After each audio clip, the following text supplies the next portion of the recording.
In this video, we're gonna look at the standing arch with wall assistance.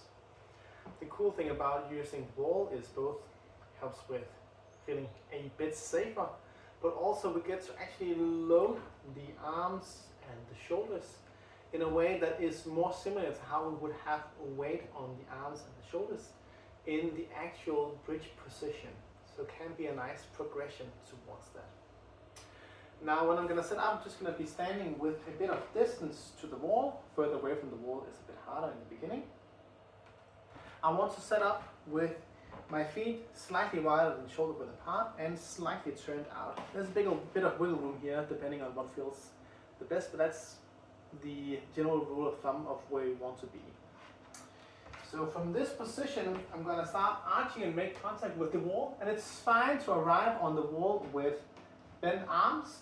Then what I'm going to do from this position is when I'm on the wall, I'm going to try to see if I can straighten my arms as much as possible, maybe adjust my distance a bit to see if I can actually straighten my arms. And then I'm going to walk down the wall a bit and then try to straighten my arms again. And if I'm feeling good, I might try to walk a bit further down the wall. So notice how whenever I'm moving down the wall, also when I'm initially placing my hands on the wall, I'm allowing my arms, I'm also allowing my knees to bend a bit to settle into the position, and then I'm trying to straighten everything to push up into a more ideal position. When I am doing this push, I'm trying really hard to actually contract my upper back to see if I can open most of this bigger arch from the chest. One cue that can be helpful is to think that I'm trying to push my chest forwards and upwards at the same time. I'm trying to contract just this bit of my upper back right up here.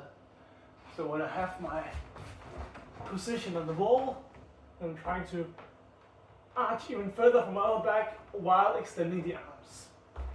Oopsie.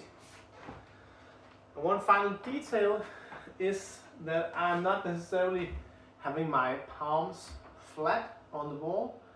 That is definitely possible if you also have very good wrist flexibility, but it's completely fine just to be in whatever position is comfortable for your wrists. We don't really want that to become the limiting factor. And as you work your way down the wall, it will start to become easier and easier.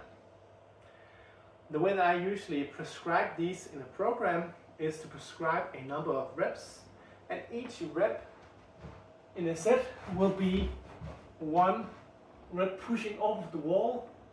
And what's one rep?